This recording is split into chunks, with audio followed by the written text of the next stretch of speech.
coming out tonight, brother. Happy to be here. I didn't even realize I was being introduced. I was in the middle of the conversation with Zaffis and heard my Very name. stealthy that way. Are we about to do like a Blues Brothers set here? Yeah. Hi everybody, how are you? I need this? You can hear me? Or I guess I should use it, yeah? Yeah. Okay. Turn it up. Turn it up. Turn it up.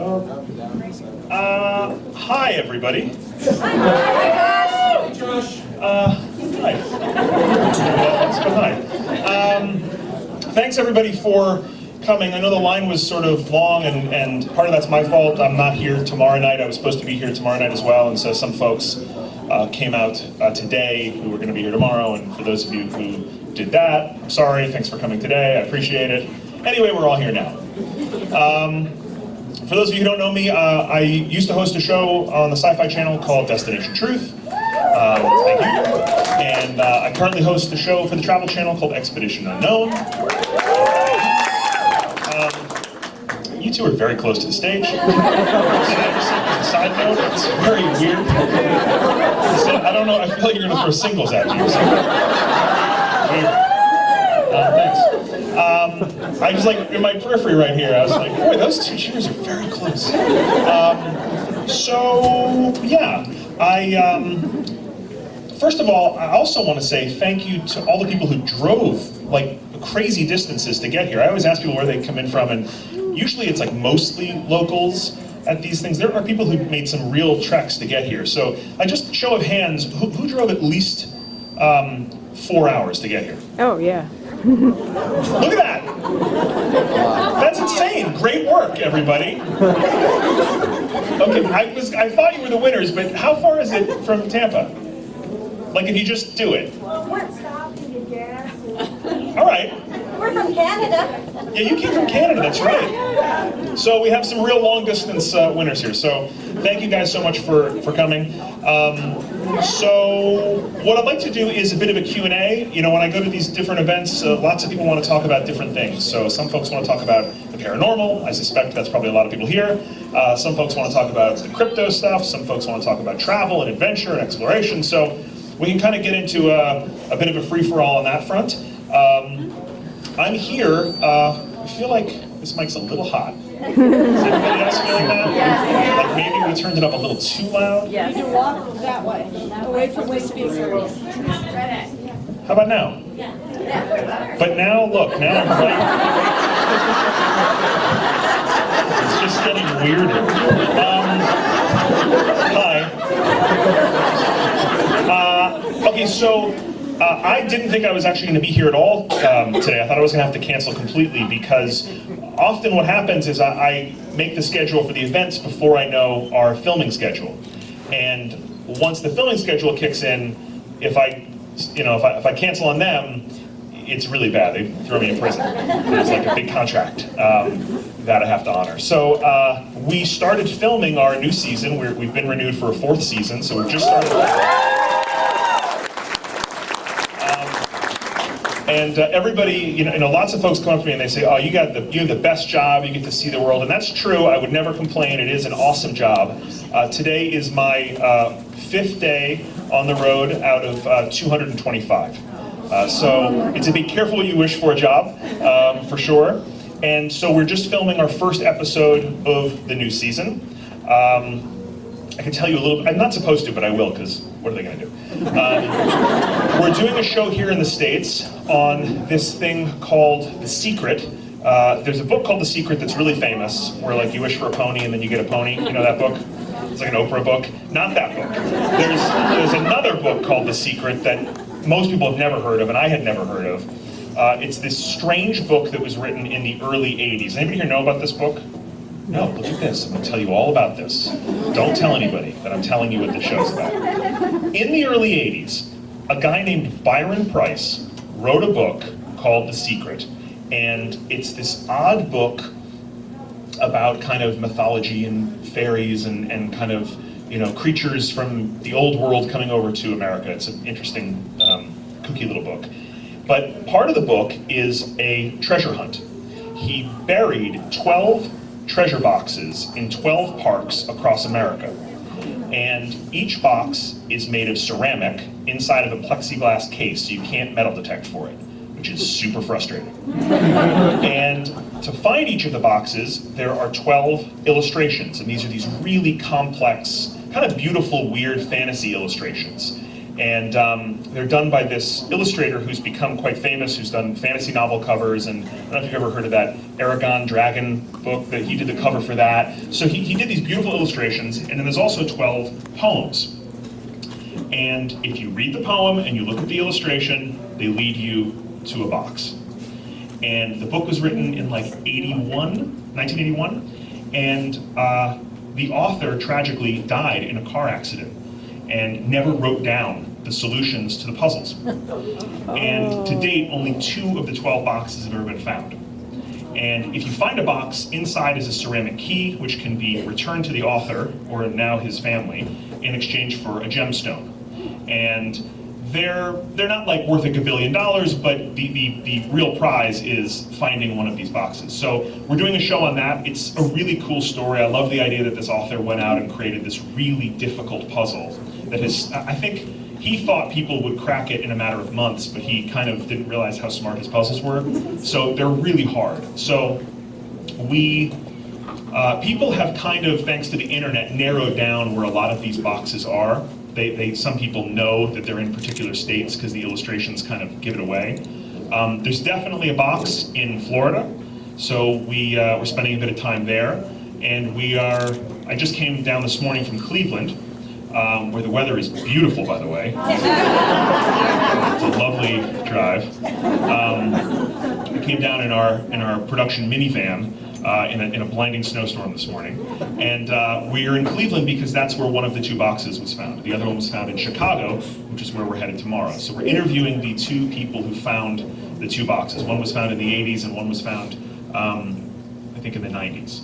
And I went yesterday to see where the Cleveland one was found and looked at the illustration and read the poem. And when you kind of see it with the benefit of somebody telling you, you're like, oh, I get it. I get how you could find this.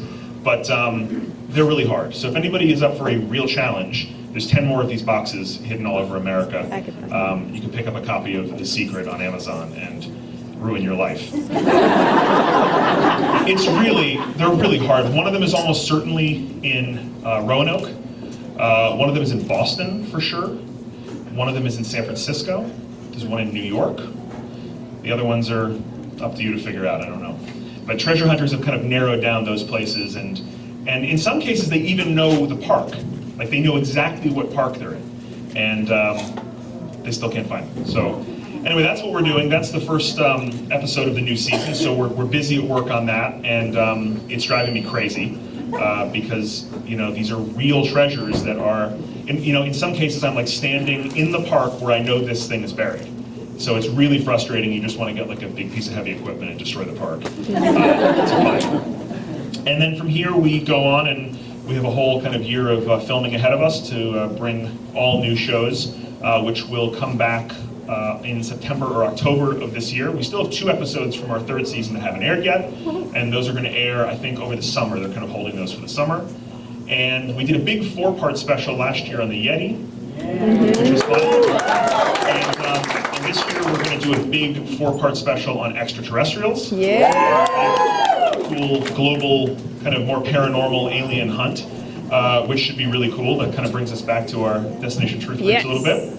And anyway, that's what's going on with me, and why I can't be here tomorrow, because I have to drive to Chicago to go meet these guys who found a treasure box. Nice. So, let's talk. Questions. Who wants to ask a question? You were the first hand up. If you could only go back to one of these 3 locations, what would it be? Suicide Forest, Hoya Baciu, or Chernobyl? Okay. Did you hear the question or no? If I could only go back to one of the following 3, it feels like a riddle. If I could only go back to one of the following 3 locations, which would it be? The Suicide Forest, which is in Japan, the Hoya Baciu Forest of Romania, or Chernobyl? It would not be Chernobyl. That's out. I'm going to eliminate that. Chernobyl's amazing, and the experience of going there was really profound. I mean, I still think about it. It's a really spooky place, and kind of an emotional place. When you go to abandoned places, you know, Waverly is a great example. When they're big, when they're these huge institutions that are abandoned, they take on this kind of life in these looming huge structures. At Chernobyl, it's just on a whole nother scale. It's basically an abandoned city. You know, you have you have streets and apartment buildings and department stores and hotels and, you know, it's like you can point at any building and there's an old amusement park and Ferris wheel. It's just crazy. But it's also dangerous. There's still a lot of radiation left in a lot of the structures and buildings there. So I kind of feel like I did my time at Chernobyl. I went to the Hoyabachu Forest twice. We filmed there. Both times was really dramatic. Evan. Yes, Evan, who is filming with us right now, and I told him to come with me today, but he didn't want to get in the car and drive 9 hours round trip today. So he says hi though. And he's done dealing with the paranormal with me. He's been traumatized by it. I think I'd choose the Suicide Forest in Japan. That place was really spooky. It's a place in Japan that has become kind of famous for people committing suicide. It's taken on this sort of dark, you know, reputation as a place to go and kill yourself. And so a lot of folks have ended their lives there. It was one of the places when we made the show where I really felt like I saw like a full-bodied person in the woods. And so I'd love to go back there. I think I'd like to go back there and kind of face that again and see what was really going on there. But not Chernobyl, never Chernobyl. Sir? Obviously, you've got to do a lot of stuff in your life that you'd like to do. What's the one thing you haven't done that you would like to do? Go on vacation. The one thing, you know, I really love islands. I love like a lot of these remote Pacific islands. There are all these islands I've always wanted to go to, and they're really hard to get to. And so we often don't do them on the show because they require such difficult logistics to get to that it just takes too much time. So there's all these weird little islands in the Pacific that I'm obsessed with. Palmyra Island, Pitcairn Island, which is where, have you ever heard of the Mutiny and the Bounty? That's where the actual crew from the Bounty went. So I don't know, I have like this long, I've never been to the Cook Islands, all these cool Pacific islands. That's big on my list. So one day, hopefully. Other questions? Sir? What would you say your most harrowing kind of experience has been on your Most harrowing. Yeah. Most intense. I would say, I mean, there's, you know, there's a couple things jockeying for first, I would say. The roof ripping off of our plane in Romania is high on the list. You know, I always say if you're in a plane and then suddenly you're outdoors, it's not a good flight. That was bad. We've had some scary dives on the show. I mean, I think there's very few things that when I do them, in the moment I go, I shouldn't be doing this. You know, we did a dive in the first season of Expedition Unknown in a river in Myanmar, and it was a really dangerous river with a bad current and lots of debris on the bottom, no visibility, and people had died doing this dive. And I did it, and then right when I went underwater, I was like, this is a terrible idea. So that I think was pretty harrowing as well. But the plane probably still wins. Yes. Okay, I have Are you? Look at this. This is the White House press corps, man. I'm trying to narrow it down a little bit, so Right. I'll do it into like a three-part question. Okay. Although I would like everything answered. But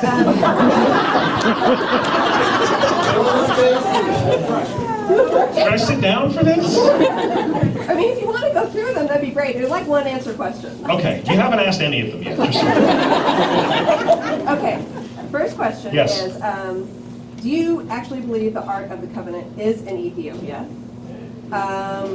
What is something that you absolutely want to exist? Like you want Uh-huh. the Yep. Bigfoot to exist. Yep.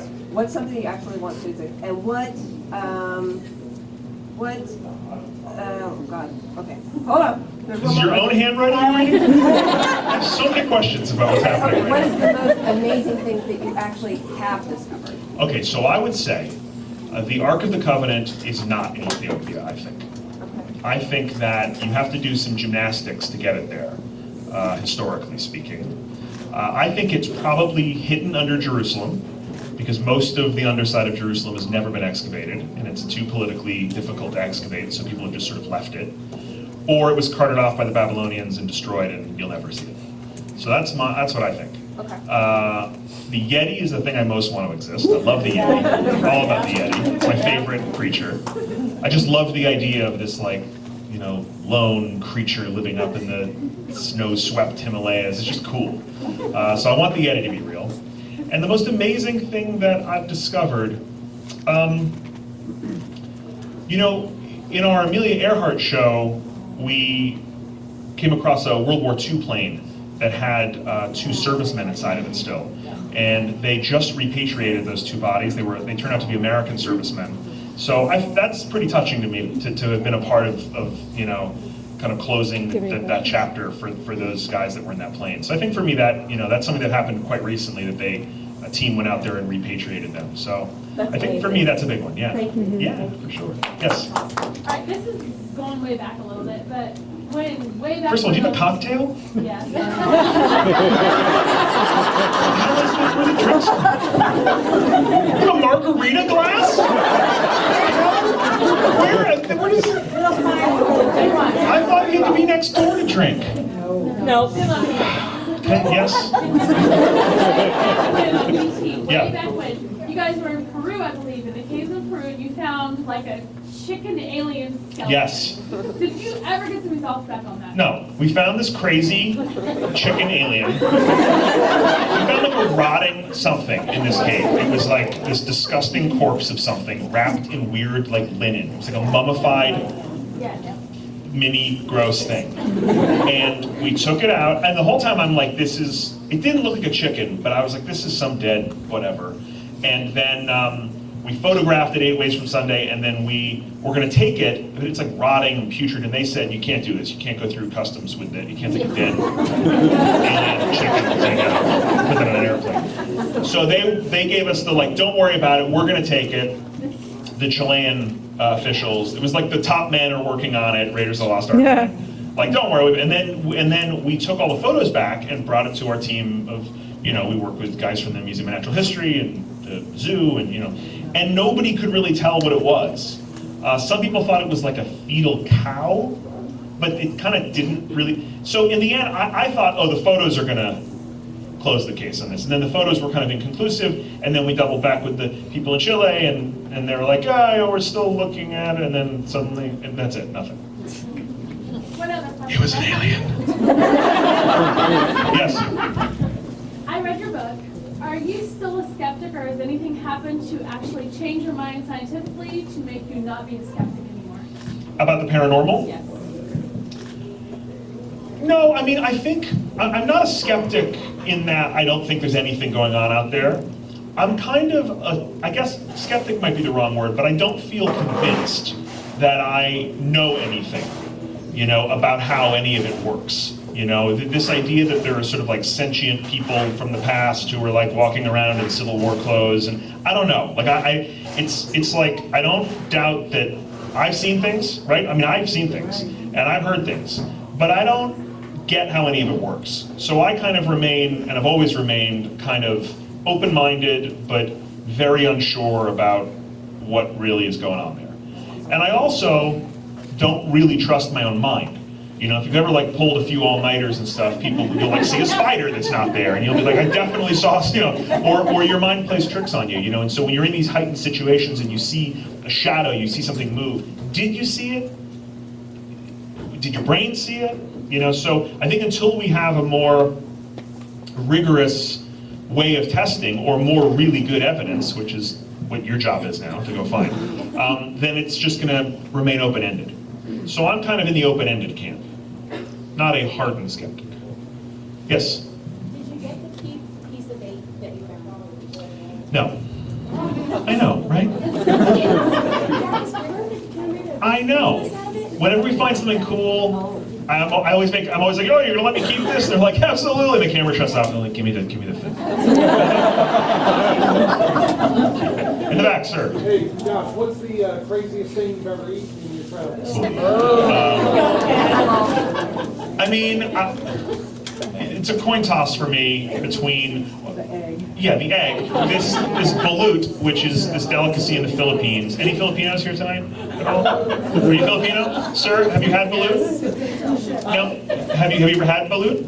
I don't eat You don't eat it. But many Filipinos, though, many Filipinos that I've met are like, Josh, you're crazy. It's awesome. It's a delicacy. You know, it's an aphrodisiac, people tell me.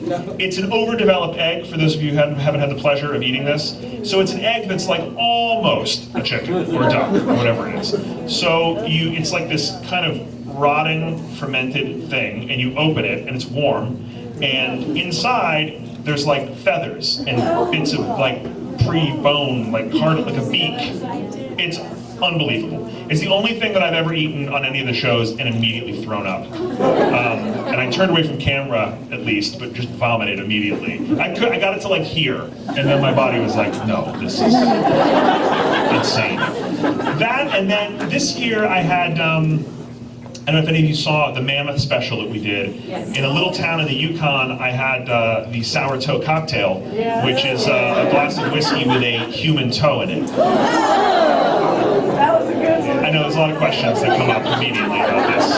And the idea is that you throw the shot back and the toe has to touch your lips in order for it to count. And there is a $5,000 fine if you swallow the toe, which means it's definitely happened. The fact that there's a fine means that someone did that.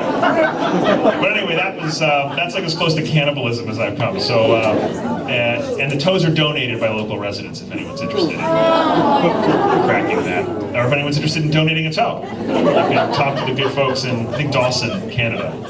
So that's probably the gnarliest stuff, yeah. Sir? Yeah, on Destination Truth, you guys actually found it was a Yeti footprint and a tuft of hair. Whatever became of that? The footprint we cast and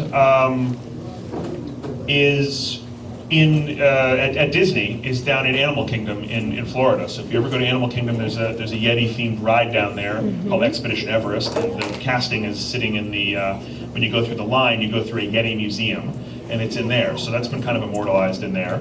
And the tuft of hair, no DNA. So, you know, hair is difficult. You have to has to be collected under the right conditions, has to have the right conditions to give you good DNA, and so no, nothing off the hair. But the footprint is still hanging around. Yes, hello. Hello. Are you going to do any more Josh Gates After Dark? Thank you for, I see it's it. almost like I slipped you 20 to bring that up. Here's the thing, here's the story behind that. When we went to make a show after Destination Truth, we pitched a number of series, and one of them was this show After Dark, which was kind of like, did you ever see Insomniac with David Tell? Yep. I loved that show. Yep. I loved it. And I thought that was a show that was ripe for remaking, basically, but on a more international scale. I loved the idea of just doing a show where you went, and not quite as drunk as that show was, but like kind of like the secret life of cities at night. Like what's really going on in these cities at night? What are the people doing who have these nocturnal jobs? And kind of a Dirty Jobs meets Insomniac thing. So we did Expedition Unknown instead, but that show was always kind of simmering. So we went and filmed a pilot for it in Dubai, which aired, I don't know, a month ago or a month or so ago. Yeah. And it was great, it was super fun. It was. But the problem is, it's totally incompatible with my schedule. Because it we kind of thought when we first conceived it, oh, I could go someplace for a night and shoot it all in one night. It was too hard. So that show, even though it looks like a single night, we had to stitch together a few pieces to make it work. And then we had to have the camera crew there to get those great sunsets and things. So it took longer than we thought, and with the schedule of Expedition Unknown, I would literally never go home. I would like have no family, no nothing. So the show did well, they like it. If anybody wants to host it, I need a host. I need someone to host it. You're gonna host it? Okay. So, I don't know. I hope that show has a future. It was a fun show to make. I don't know if... Catching the hawk? Yeah. That was though it pretty- seemed that really was- stupid to be in a hot air balloon trying to catch a hawk. They were like, we're going to make this into a tourist. It was like a test trial in Dubai for this new tourist idea, where people go up in a hot air balloon and they release a hawk, which is just covered in claws and beak, and then it flies around this balloon and you catch it, and the balloon is a balloon. And so it's a terrible idea. And we were like testing it to see, I guess, if the hawk would just either incinerate itself in the basket, or it worked. But yeah, it was fun, but it seemed crazy. Yes? Your show, The Expedition Unknown, is more like treasure hunting and that kind of thing, whereas Destination Truth was really cryptozoology. If you had to pick one or the other, which would you favor? It's a tough question. It depends on the story. You know, for me, I love a good story. So the thing I loved on Destination Truth is that whether you believed in Creature X or Ghost Y or whatever it was that we were looking for, we would go meet people who had real experiences. They said, I was out in the jungle, I saw this thing, it looked like this. I think it was a creature. I think it was a giant water snake. I think it was whatever. Those people were all real people who had real experiences. So I loved hearing their stories, and then I would just say to myself, wow, this person saw something. They had a paranormal experience. They had an encounter of some kind. What the hell did they see? So the same thing's true on Expedition Unknown. You know, this thing I was just telling you about, this secret, I'm super wrapped up in this. Like, I go home at night and stare at these stupid illustrations in this book, and they're driving me crazy.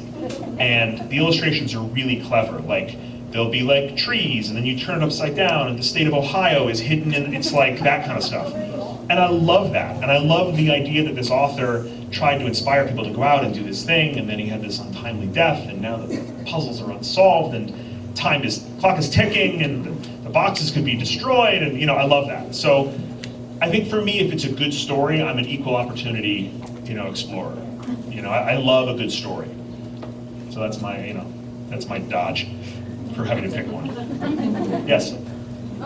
When you were on Corsica, you had to go down all those stairs. What was the trip back up like? Sweaty.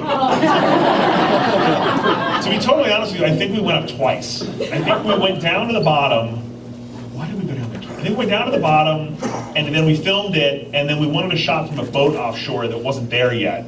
So we had to go back later and pick up this shot from the boat. So I went down that stupid thing twice. So, not fun. But I ate so much food in Corsica that it was like necessary. It was like cardio for the day. Yes? What does your wife think about some of the things you do? Does she know about it ahead of time? Does she watch? She kind of knows about it ahead of time. I mean, I try not to bore her with all the details of everything we're about to go do. She's awesome. She's super understanding about all the things we do. My mother is more concerned than my wife. You know, she trusts me, which is her mistake. But she thinks I'm going to be safe and take care of myself. No, she's great about it. I think if she wasn't, it wouldn't work, you know. And I'm away so much, and the job is so unique and strange. So she's an amazing partner because she's you know, an advocate and super supportive of it all. What about the tunnels in Jerusalem and all those things? That tunnel in Jerusalem was crazy. Her mother got mad at me for that. My mother did not get mad at me. That's the tightest place we ever went down. And I wish I had footage of it. It was so hard to film down there. The camera guy that came down with me, because there's another player down there, which is my camera guy, this guy Andrew from my crew. At one point, we needed to reverse direction. And you know, it's like I had to lay down on my back. I mean, it was like sliding over each other, trying to, you'd pass each other, you know, on top of each other, basically. So that was horrible down there. But also cool. It's more horrible later when you watch it. Like, in the moment, I always think, like, this is so fun, and we're going to find the Ark of the Covenant, and then later when I see it in the edit room, I'm like, what am I thinking? Why would you do that? What kind of power drill he was pulling me up with? So, in the moment, it feels very like, you know, Hardy Boy is like, we're having an adventure, and then later, when the adrenaline wears off, you realize it's really stupid. Yes? Yeah. Yeah. She's asking about Bannock, this ghost town we filmed in Montana, whether we felt anything paranormal. We filmed quite a lot there. We were only able to show a bit of it. We went in a lot of the buildings. Yeah, you know, we went into I think it was a hotel and a few other places, kind of alone. You know, we first got there early in the morning before it opened, and we explored everything. And you know, sometimes you kind of get deep inside one of these buildings totally alone, and then you suddenly start quietly backing out to the entrance. So it definitely had a personality, that place. And when you walk down the streets, you looked up in those windows and always kind of did a double take, half expecting to see somebody standing in the window. Do you think it's haunted, Bannock? Big time, yeah. Everybody there. Yeah. You've camped there. Well, there's a Bannock Days. Right. Living history, we do that. Right. So we were part of that. Yeah, that place is...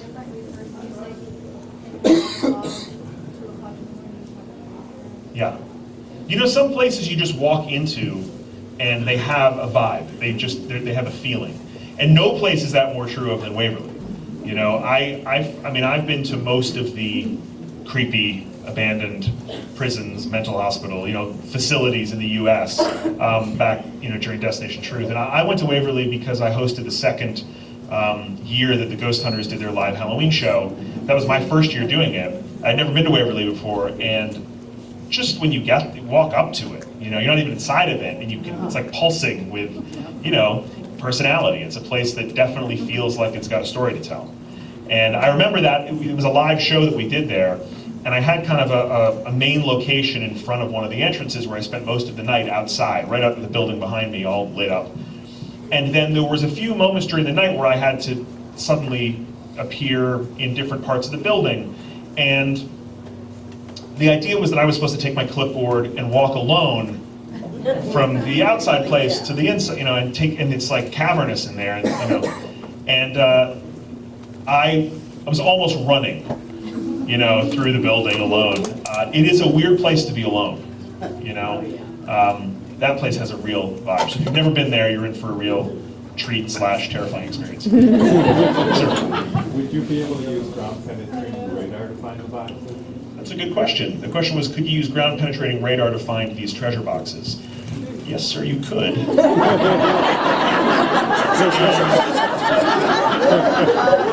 And I tried that. Very expensive machine.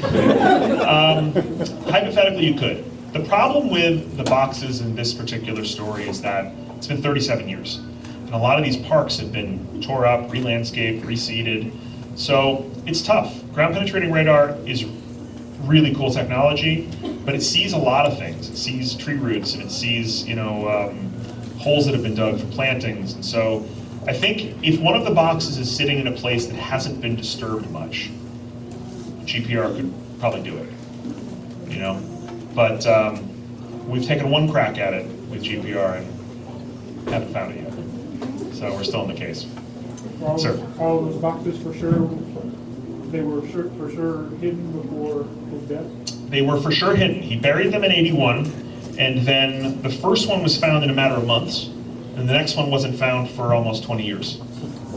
But they're all there. I mean, there's no reason to believe that, unless they've been destroyed. I mean, there's every chance that some of them have been destroyed. A couple of the parks where they think they are, like a statue's been moved, a row of trees has been dug up. I mean, who knows? A backhoe could have hit one of those things and just gone. So, you don't know. Yes? What country would you recommend for everyone's bucket list and why? Oh, I like that. What country would I recommend for everyone's bucket list and why?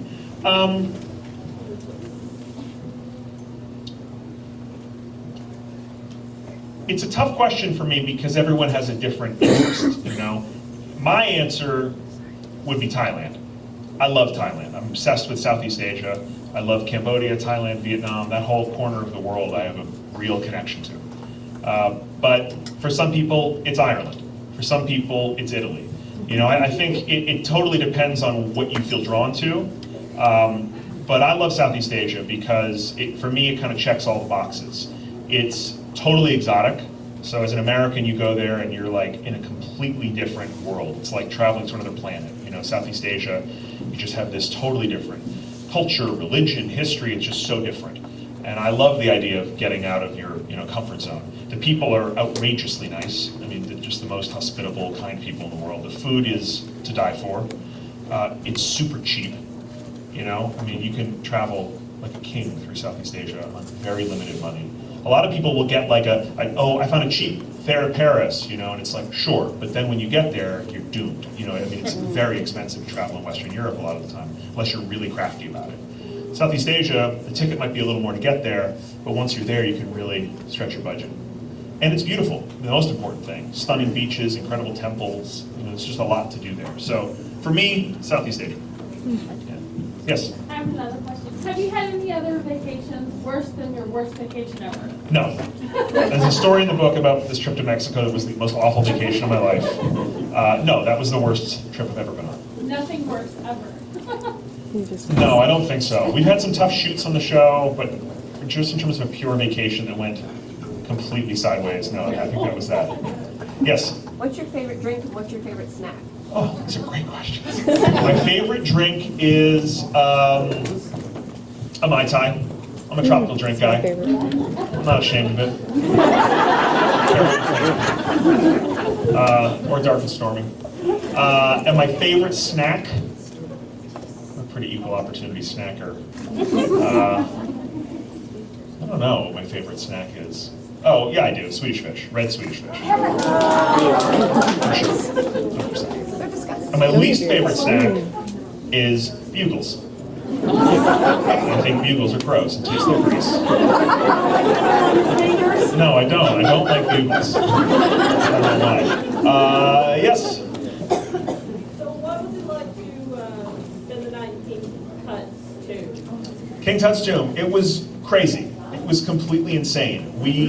That and Chernobyl, we both sort of pitched as like a joke, not as a joke, but we were like, this will never happen, you know? Every year we would march up to the Sci-Fi Channel with our list of things we wanted to go do, and kind of had to first get through this tier of like, did they want us to go do these shows? Were they into these shows? And I would always have a couple of like totally outlandish things on there. I always wanted to do a Titanic, you know, a ghost hunt, and that's expensive. So you have to pay the Russians to take you down to the Titanic. I always wanted to do a show in Iraq. I wanted to do like Saddam's haunted palaces, you know, and every year Sci-Fi was like, get the hell out of here. No. And we always wanted to do a thing on Tut, on his cursed tomb. And they were like, yeah, if you could pull that off, sure. Same with Chernobyl. And so I write about it in the book, but we were, you know, in a lot of these countries you need what's called a fixer. A fixer is like a local producer who, you know, speaks the language, understands permitting, all that kind of stuff. We were recommended this guy, and people said, oh, he's the best, he can get you anything. And, you know, we called him up, and he said, what can I do for you? And I said, well, we want to come to Egypt and film a show, and I was too embarrassed to tell him what we wanted to do, because it seemed so nuts that anybody would let us spend the night in Tut's tomb. And I said, we want to like ride some horses around the pyramids, and he was like, $200. And I was like, and we want to, you know, film the King Tut mask in the museum, which is normally you can't film. He was like, $150. It was like a Chinese menu. You just like, you were in your and I listed like 4 or 5 things like that, and he was like, Josh, these are easy. These are easy. What do you want to do here? Why do you want to come here? I was like, well, I want to spend the night in King Tut's tomb. And that kind of stopped him in his tracks, and he said, you know, give me an hour, I'll call you back. And in an hour, he called me back with a price tag of what that would cost, which we gave to the channel and said, would you like to go pay for this? And they said, sure. And so we went over there, and we got the horses and the mask, and he was amazing. And he knew everybody. Everybody was his best friend. And we went out to the deserts in the Valley of the Kings, and all the tourists left at the end of the day, and he introduced me to a couple security guards and some guys with machine guns, and suddenly some guy shook my hand and put a key in my hand. You know? And so that was it. It was incredible. I mean, most of the mummies in the Valley of the Kings have been moved to the museum in Cairo. Tut is still in his tomb. He's in a glass case in his tomb. So, and he's pretty well preserved. So you can really, he's not just a skeleton. You can sort of get a sense of really what he looks like. And so to be down in there with the hieroglyphs on the walls and him right in front of you, I mean, it's crazy, you know?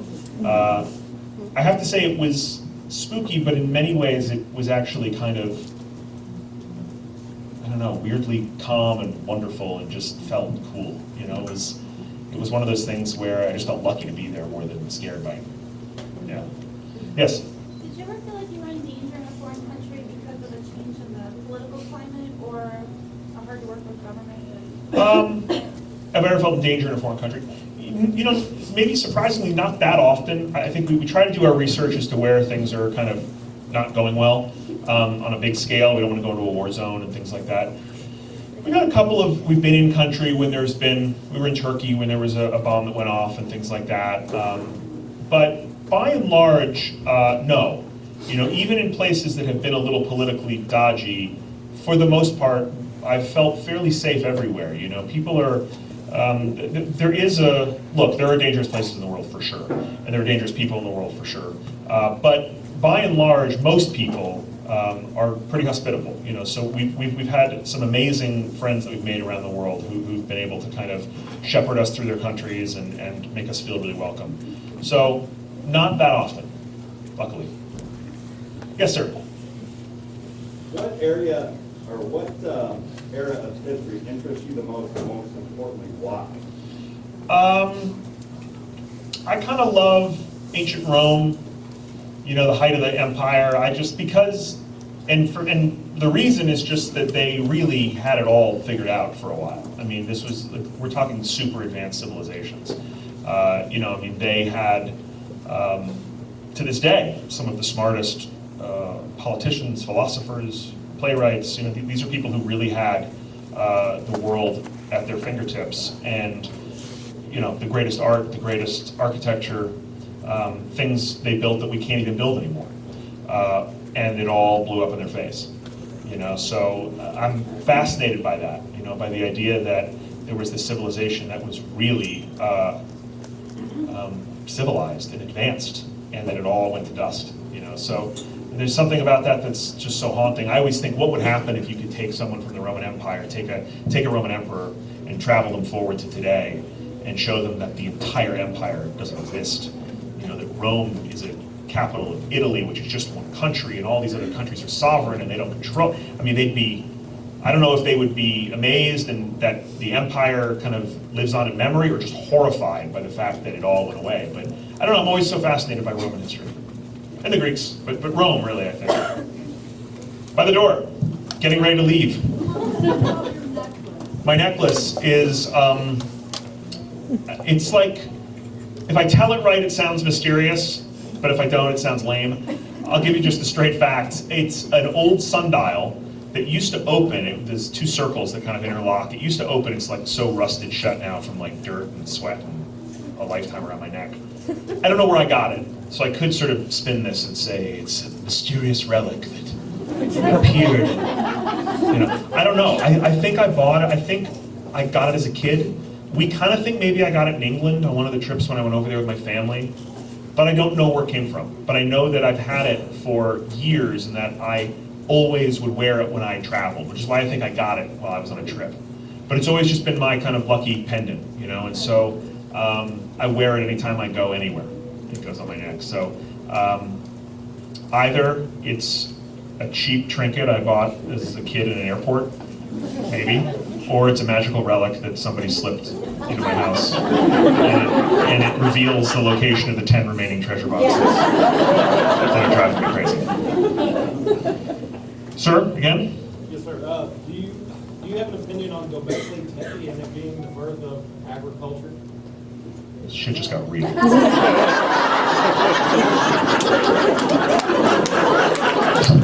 Wow. It was like this, like here's the grossest thing I ate, this was scary, and now we just went way up here. No, I don't really. We'll talk offline afterwards. We're getting deep now. Yes. So I work at a local college with undecided students. They're trying to figure out their path through life, they're trying to figure out their major. And I was wondering, what advice would you give a student who's trying to figure out this path and this dream that you've got? It's tough. I mean, you know, there's sort of two schools of thought, right? One is follow your heart, do the thing you always want to do. If you want to be a traveler, be a traveler. You know, I mean, I went to school for drama and archaeology. And at the time, my parents were like horrified. It's like, what the hell would you do with these 2 degrees? Like the 2 degrees that make the least amount of money ever. Maybe philosophy might be the other one, right? But like, you know, how many broke actors are there? How many, you know, archaeologists? It's not a high-paying job, right? It's a teaching position, right? These are not like get-rich-quick jobs. Acting can be, but it's the lottery, right? So, on one hand, in a weird karmic way, that worked for me. I'm working in the entertainment industry, doing a show about history and archaeology. It's crazy. I don't know, but I attribute a lot of that to passion, but a lot of it to luck. You know, I mean, I had a whole weird sequence of events that happened for me to get me to the job that I have. And the other school of thought is do something practical, earn a good living, have security for your family and your future, and do something that's not like going to leave you totally broke. I think they're both kind of right, but I do think you have to like what you do. But it is hard when you're, you know, when you're just getting into college or you're at the end of high school, you don't know what you want to do, you know? But if, you know, not having money is difficult. It just is, you know? And not liking what you do is difficult. So it's a difficult question to answer. I do think you have to like what you do. So I think if you have no interest in the law, but you think you should become a lawyer because it pays well, that's not a good idea. I think you want to look for something that has some job security that you enjoy. Yeah. Sir? How many passport stamps you got? I got a lot. I got, I don't know, I'm a shameless country counter. I'm at 104 countries. I was just at a Travel Channel event, and they were comparing passport stamps? Yeah. And there was a video reel of like highlights from the Travel Channel, this advertiser event, and they went to Andrew Zimmern, who hosts Bizarre Foods, and he comes on, and I don't really know Andrew. We managed to never be at the same events. I know most of the other Travel Channel folks. And he comes on this video thing, and he's like, I'm Andrew Zimmern, I've been to 170 countries. And I was like, what? No, I thought I had everybody beat. That guy has been around. So I'm chasing Andrew Zimmern's shadow now at 170. But passport stamps, I don't know, I've been through a lot of books. A lot of passport books, yeah. Yes? Is there any place that you will absolutely not go back to or not go there at all? Any place I would not go to at all? I don't think so. I don't think there's any place that unequivocally I would not go to. I would not go to Syria tomorrow. I don't, but that doesn't mean I'd never go to Syria. Syria has this amazing, archaeological history. It's an amazing place. But tomorrow, no. If you offer me a free flight to Syria tomorrow. Is there some place you would never go back to?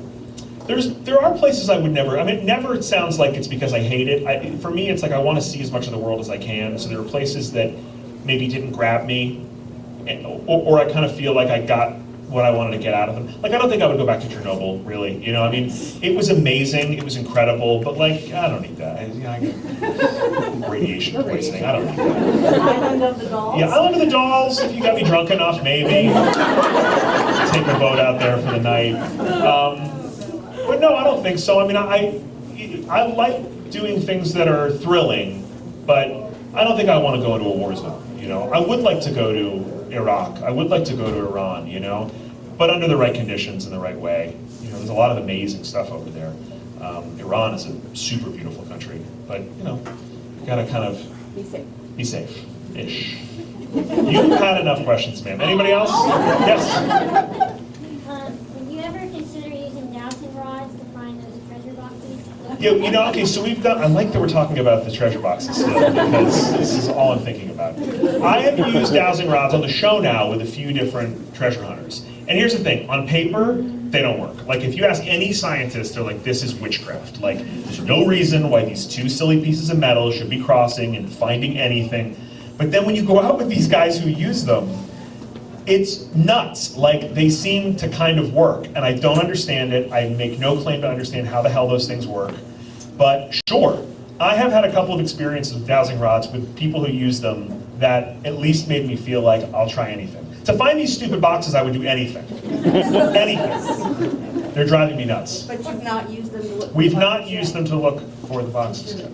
I'll use psychics, cadaver dogs, anything. Open to anything. Yes? Josh, what's your favorite ride? You did a great impression of Mike Myers.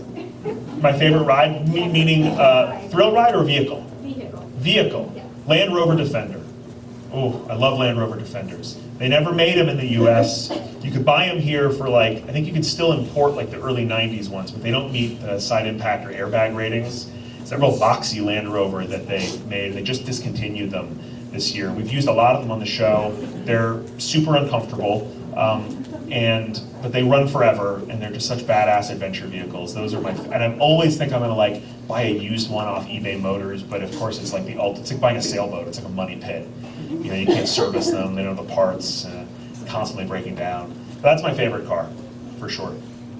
Yes. Do you ever find yourself being taken advantage of by the locals, knowing that you're obviously American or any situation? Not really. We've met such, people on Destination Truth, people had a story they wanted to tell. They saw something, they experienced something, their tribe experienced something.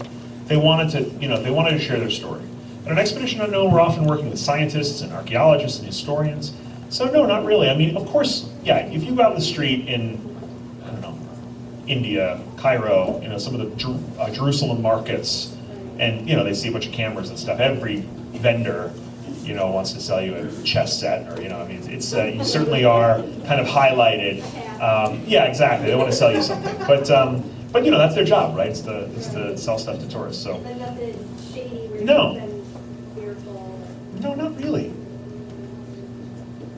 I don't think so. Nothing jumps to mind. Hi. Hi. So, can you really eat everything that we see you eat? Do you really have an iron stomach? I used to, the question is, can I really eat all the stuff that I eat? Do I have an iron stomach? I used to kind of be cocky about it. Like, I thought I was impenetrable to get sick. And then, it's Russian roulette. You can't, I've had a couple of really bad bouts of food poisoning. And, on my crew, everybody gets sick at some point. So it's not like, I wonder who's going to get sick this season. It's like, who's going to be the last guy to not get sick this season? Who's going to make it most of the way through? So yeah, we travel with an interesting med kit of antibiotics at the ready, because the way we travel is so point to point. There's just so much bacteria and different things in these different countries that even if you're really careful, all the food's washed in it. It's like eventually your number gets called and you get sick. So I don't brag about it anymore, but I try to eat everything that folks eat. I'm a believer in trying everything, but the gross stuff's never good. That's the thing I've learned. Like, I've never eaten an insect and gone, man, why aren't we eating these at all? They're never good. They're not. Other questions, sir? Should I don't know, just go to Dawn here? One more? Sir, no pressure. We'll do one more after you. I don't want to put you on the hot seat. In the Himalayas, Yes. did you encounter anything or any person that gave you real confidence that the Yeti was real? Yes. I met lots of people. We showed a fraction of them on the show, and the times we've been there in the past. Met a lot of people who really confidently saw something they couldn't explain. And the people who live in the Himalayas are people who really work the land. They live up there. They're not city folk. A bear. Yeah, it wasn't a bear. They know what the bears look like, right? So their attitude is, I know what a bear is. I see bears all the time. This was a thing that was walking on two legs for an extended period of time. It wasn't a bear. Saw it in daylight. So you meet people who have these stories, and they're compelling. So that's what gives me kind of a glimmer of hope about it. You should have handed out cell phones. I know, right? Well, that's the thing. It's the cell phone era. If you don't find Bigfoot or the Yeti in the next few years, we have a problem. Because now, there was less and less excuses now, right? Everybody's got a phone. You ready for the last question? Can you handle it? It's a ton of pressure. If you tank on this question, you don't get to go investigate tonight. Everybody's going to ostracize you. I want to follow that fellow. Okay. If you believe in the Yeti, do you believe also in Bigfoot? Oh, see, that was a bad last question. Because it breaks some hearts by now. I'm less confident about Bigfoot. I am. I want to believe, but there is a lot of wilderness in the United States.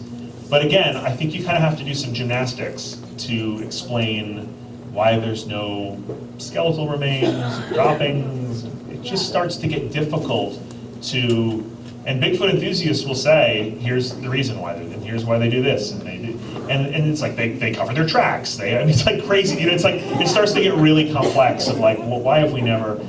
So I don't know. I mean, I never say never, right? Like, I meet scientists all over the world who always say that. Like, in science, it's very hard to prove the absence of something, So never say never.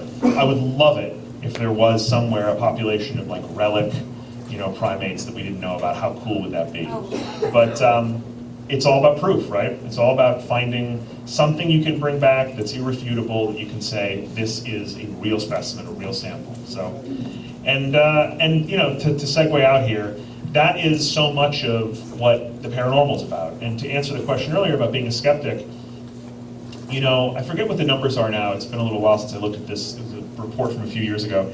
It's something like 80+ % of Americans believe in some form of life after death, that something happens when you die. That's a crazy number of people to believe something. Like, less people believe in evolution than that, less people believe in other concepts than that. So the fact that most of the population believes in this makes it really important to talk about and to attempt to prove and attempt to document. So either 80% of the population is right, which let's hope that that's true, right? We all want that to be true. Or 80% of the population is crazy. Either way, it's super important to figure out what's really going on. And so Going to events like this, going to Waverly, going to these places that have these really rich histories is about tugging at that thread and saying, is there something in this place? Is there a residue here that is real? Can we film it? Can we hear it? Can we feel it? So that's super important to me. You know, I think that the quest for the paranormal and quest to understand that is like maybe the most fundamental question in humanity. You know, what happens to us when we go through this life? So I hope everybody here has an awesome time tonight, and tomorrow night, if you're going tomorrow over to Waverly, it is, for my money, if people, whenever someone says to me, what do you think is the scariest, coolest abandoned place in America, I immediately say Waverly. It is awesome. So if you haven't been there, you're in for a huge treat tonight. And thank you for coming out, for saying hi, for asking questions.